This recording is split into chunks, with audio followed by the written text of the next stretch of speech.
Hello YouTube, I am Will Dixon. I am a mentor for Technomancers Team 1758, and I'm here with... Zach Rizal, lead programmer for the team, and in my senior year currently. Yep, so we won't see him next year. Yes! Oh. Anyways, what are we going to be covering today, Zach? So today we're going to be covering HTML and HTML5. Well, and Alright. also CSS and possibly even JavaScript. And those don't count. Alright, so what were some of the questions you have about them? So I guess because HTML5 is kind of an extension of HTML, we should probably first consider what exactly is different from HTML5 to HTML. Alright, and sorry for everyone that heard that was Alexa in the background. Apparently I said her name. Alright. Anyways, so getting back to it, let's say what's the difference between HTML and HTML5? HTML is a hypertext markup language. HTML5 is hypertext markup language 5. It's just another standard, so it is the same. It's like the old with newer things. Very, very similar. You have the similar topic of your HTML tags. You have your head, your body, H1, paragraph text, title, still have your doc type. But what's a little bit different in HTML5, if this page will load, is we got some new semantic elements like header, footer, article, section, that fun stuff. This is for screen readers like Google that goes through and reads the stuff. Another screen reader is for people that cannot see the page but they can hear, so they'll have a screen reader for them. And this will read off headers, footers, articles, sections, stuff like that to note important differences. We also have form elements, a couple new ones there, graphic elements, multimedia elements, so audio and video are now better supported on the web. According to the APIs, we have geolocation, drag and drop, local storage, application cache, web workers. I have no clue what SSE is. Some tags were removed, like the center tag is no longer supported. We use CSS instead for that. There's an abbreviation tag that we use instead of acronym. Object instead of applet, which was used for Java. Fun stuff like that. So that's the main differences between them. As you can see, there's the different version changes between them. It started back in 2014. Actually, 2008 was the first public draft. Then in 2014 is when they said, hey, let's start pushing this out. In 2016, they came out with the revision 5.1, and they're still making changes to it. So Okay. that was a long, drawn-out explanation, wasn't it? Just a little bit, but thank you. So moving on to core HTML, could you just explain what it really is and how it works? Alright, so the core of the HTML, this is it right here. That's enough to actually get a page going that has content of the document in it. It has you have tags that wrap the whole document called HTML. You also have a header, which is like doc type information, not doc type, but information about the document that is there. So like the title of the document, what encoding should I use to read your document, anything external that I should import in, any extra information maybe that Google's bot might come through, stuff like that. And then you have your body tags. Your body tag is the information that your user sees, so all the pretty stuff and things of that nature. Those are the main elements. So. Alright, so right off the bat, I'm noticing that in the HTML5 example that you have pulled up, there is like an opening tag and a closing tag. So is that necessary in every single case, or are there certain cases where you don't actually have to have a separate tag for opening and closing? There's actually a case where you don't need a separate one, and it's shown right here. I do not like how they're showing it, even though it's correct. This meta tag has no closing tag. I usually put a / right before the last angle bracket to say, hey, stop looking for a closing tag, you won't find one, this is a single tag element. But most tags do have an opening and a closing so that they wrap other elements or text. So those are the two different kinds of tags. And each tags can have attributes. For example, the meta tag has an attribute of car set or char set or character set or whatever you want to call that. So Okay. So do you actually have an example for us as the viewers to see specifically like how HTML interactivity works? No, I do not. Oh, bummer. I'm kidding. All right. So, I have this simple hello world one, that apparently is, I'm in the wrong directory for this. Lovely. Let's see here. Yeah, we are inside of, I just passed it. There. So now, please, there is the right one. There's a simple hello world document right there. To create this simple document was pretty simple. We have our HTML opening and closing tags, like I said. We have our heading. We have our header. This is not, I wouldn't call it the header tag, this is a head tag. The head tag is separate from a header tag, like as I explained in HTML5. But the head tag holds information about it. So we have what type of encoding. The title is used for what shows up in this top left corner in the tab, so that browsers know what to display there. These two are different stylings for CSS, which we'll cover, I assume, later. We have a body tag, and we have our H1 tag, which is what's actually showed to the screen, which H1 stands for header 1. To go through a few common tags, we have 6 header tags: H1, H2, 3, whoops, 4, 5, and 6. So 2, 3, 4, 5, and 6. We also have paragraph tags. Paragraph tags are holds content of the page, right? We also have anchor tags, which you could put inside paragraph tags. You could put anchor tags anywhere, really. But for example, this is a link. Well, not yet. But if we wanted to make link a link, and we're not talking about Legend of Zelda Link. Aw. Let's see. We want this to go to, let's say, Google, for example, right? So we'll put in Google there.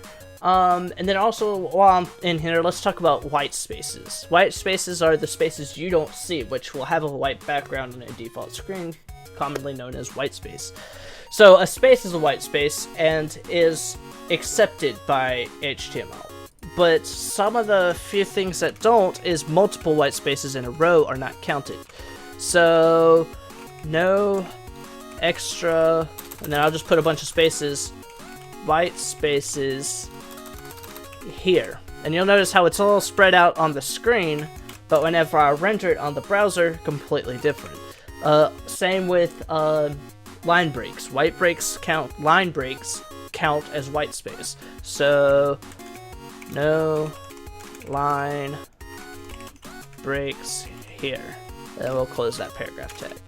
So this covers a few of the common elements. You have your H1 tags, your paragraph, and anchor tags inside of the body. So we'll go ahead and render this out. And notice how we have all of our H1s through 6. Again, it gets smaller. Then you have a paragraph tag. This is a link.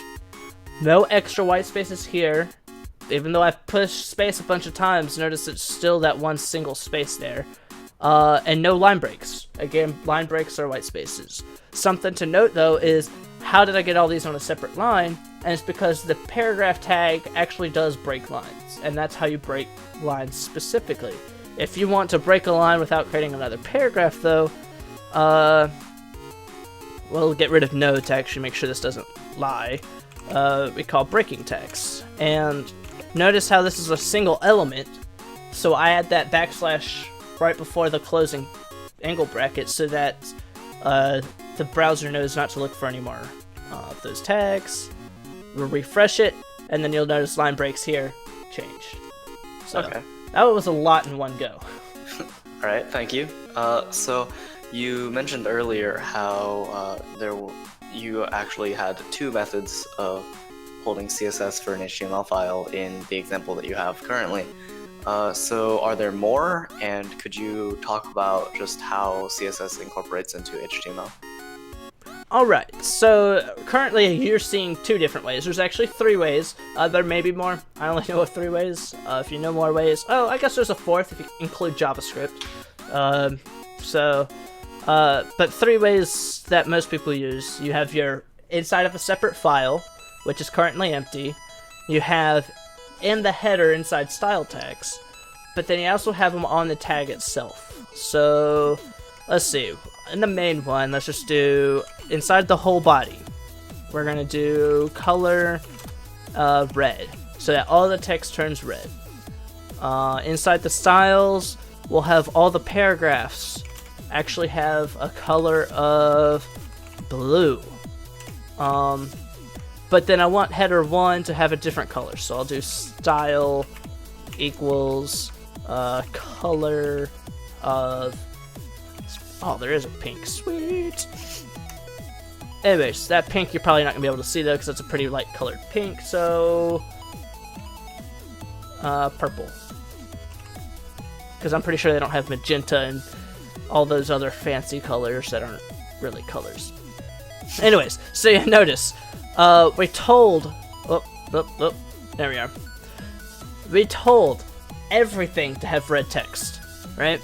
And if we go back, everything does have red text, defaultly, right, because of this main class. Then inside the style tag, we told, hey, I want paragraphs to have a blue text instead. So, now all 3 of our text, all of our 3 paragraphs now have a blue text. Don't mind the link, that's a special case. And then we have our inline styles, which is styles that are coded inline just for that single element. So that's the 3 ways. The 4th way is, of course, using JavaScript, but that's for a different time. So. Okay. So I'm seeing that there are a lot of different ways to add CSS style to an HTML page. So do these ever conflict, or how does the hierarchy decide what gets what? All right. That's a really complex question. But for a simple answer for that, it goes for inline styles first, then in the document, then external files. So it'll go for this, then this, then this. Also, it looks at how you call the elements. The way that you select that element, called a selector, depending on how that's structured, you'll get a different hierarchy number as well. Also, let's see, if I do a paragraph tag here and do another paragraph tag right below it, color equals aqua. Why not? Apparently, I didn't know that was a color. You'll refresh it, probably can't see it, but it did change colors. But you notice that it came after it. So the last thing that it reads, it takes ownership, or takes precedence over it. So if they're in the same hierarchy, for example. But what if you have many documents, so I have many different links or styles inside documents, and I need something in a previous document to actually override what comes later? You can also add the important tag to it, which then will override it and change it back to blue. So that's different. You can go on for hours about it, but that's just the basics of the hierarchy of what it's called in what order. Okay.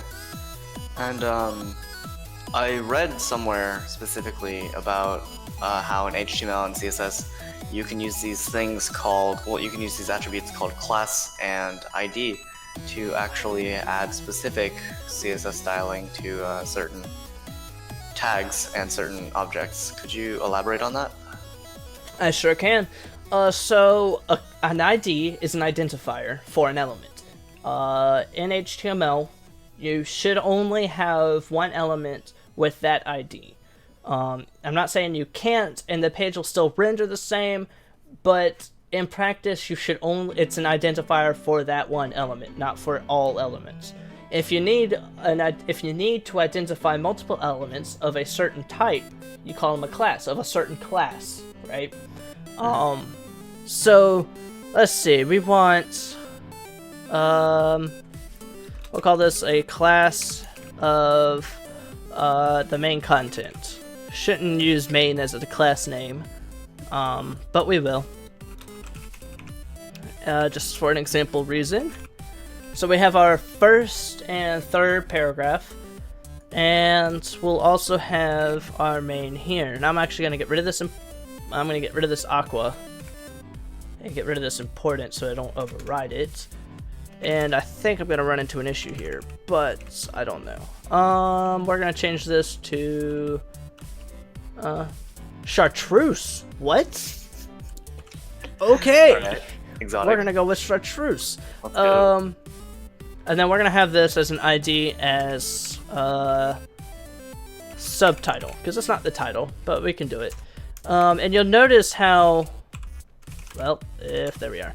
You'll notice how I put a dot in front of the class name, a hashtag in front of an ID, and nothing in front of tag name. That's how you select different things inside of CSS.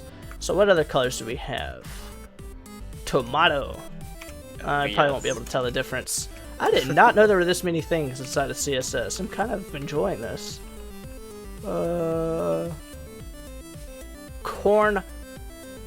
Cornflower blue. Why not? Very specific. Anyways, so there we are. You'll notice that we have our main of class this, and they're colored chartreuse, or bright green. That's what I call it. And then you have an ID of subtitle, which is cornflower blue, or sky blue in my opinion, but I don't know my flowers, so I don't know. But yeah, that's how you select them differently throughout them. And of course, I can put these inside of our file here, so that I can keep all the styles outside of here, and use the same style sheet across different pages. So, yeah, that's how I would use them. Again, identifier should only be used once in a document. I'm not saying it can't happen. I mean, you can, but for what an identifier is, it identifies an element. Notice how it still does it, but it's wrong to do it. It's wrong in practice to do that. So. Okay. Well, I think we're close to running out of time for right now. But thank you, and if I or any of our viewers would actually be interested in learning more about CSS and HTML, where do you think, or where would be a good place to look to learn more about this? All right. First, if you have any questions, if you leave a comment below, we will be gladly to help and answer. But I would also check out W3 Schools. W3 Schools is where I learned HTML and CSS. It is top-notch. It doesn't cover everything, and it doesn't cover the edge cases, but it covers about 85-90% of the cases you can think of. It goes through what each element is. CSS, it goes through different attributes you can use per the elements, how to select elements, so you can see background color, aligning text, changing font size. We were just changing color today, for example, but CSS, you could change the display of things, so think about it that way, and position. And it even covers JavaScript, SQL, PHP, different frameworks. Wow, a lot more than I could even think of. So, okay. Yeah. Well, all right. No problem. Thank you guys for watching. If you did like our video, please leave a thumbs up down below and subscribe to our videos. Again, we do live stream around 6:30 every Sunday, and it covers these videos. But it's nice if you have any questions to ask them live, and we can answer them right on the spot for you. So, thank you guys for watching. See you guys next time. See ya.